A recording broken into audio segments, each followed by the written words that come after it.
count 1 to 2, start for you, Kiara. Go.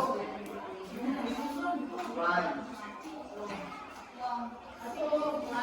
2.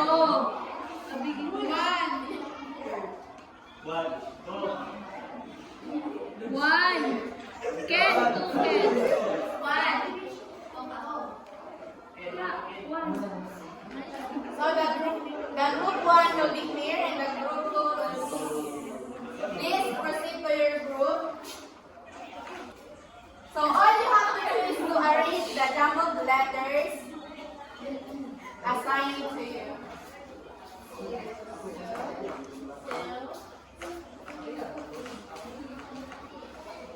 This is for the group 1.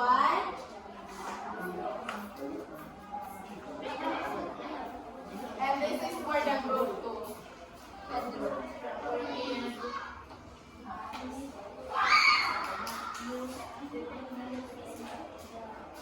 You may now start. You only have 3 minutes to answer that.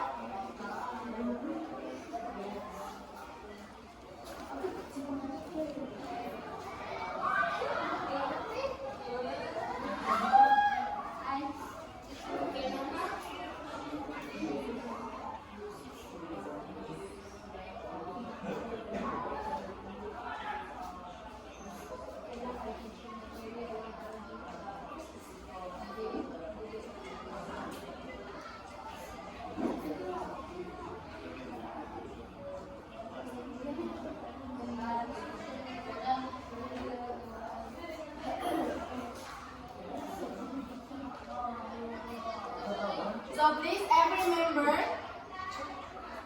choose a representative.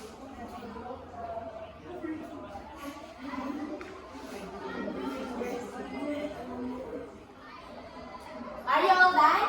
Yes, teacher. Okay, group 1, please proceed, Frank.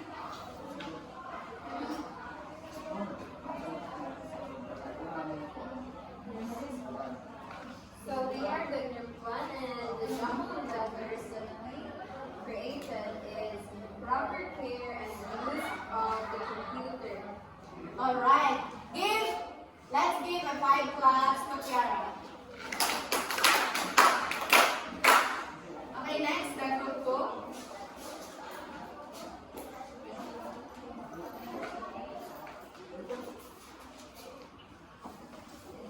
So without learning once the jumbled letter created is proper care and use of the computer. Alright, let's also give a 5 claps to Aileen. All your answers are correct. Our topic for this afternoon is all about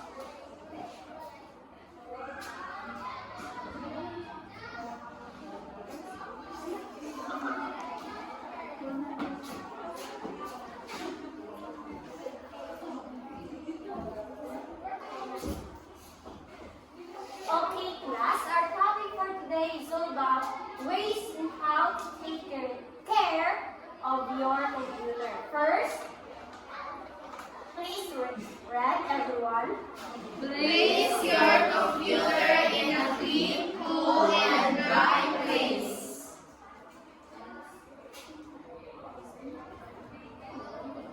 Okay, place your computer in a clean and cool and dry place in order to take care of your computer. Next.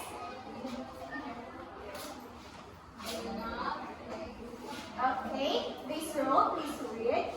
Do not place your computer under the direct UV sunlight or in a place where it might get wet. So every computer should not place in a direct hit of sunlight or in a wet place. So that it may cause overheat, diba? Overheat of your computer. Or if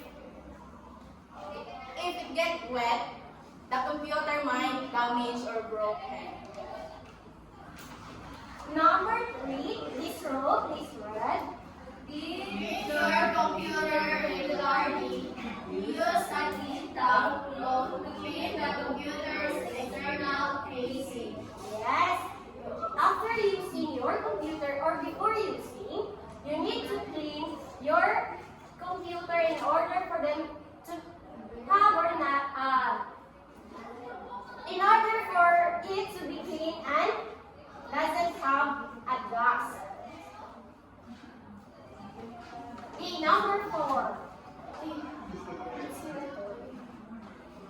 this row is number 4.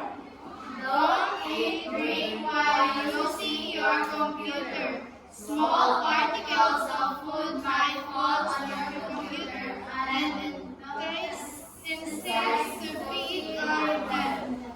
So we must avoid eating or drinking near in your computer because it might get wet or it might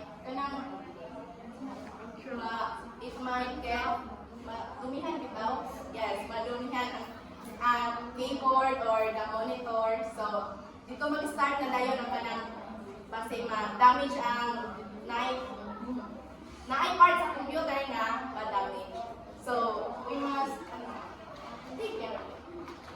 Okay, next, number 5. Can you read, everyone? Cover your computer when not in use. This will prevent dust from gathering in your computer. So alright, if you're done using your computer, every time after using it, you must cover it with a clean or dili siya kanang wrap bitaw na cloth para sa computer for us to avoid dust or para limpyo siya always. And for the last one, Shut down your computer after using it. Of course, when you're using a computer in a long period of time, after using, you have to Shut down. very good.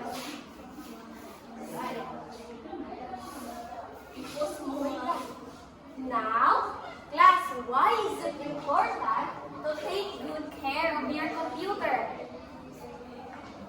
I mean, We need to take care of our computer to avoid damages. exactly. Any other idea? Sydney. For us to use our computer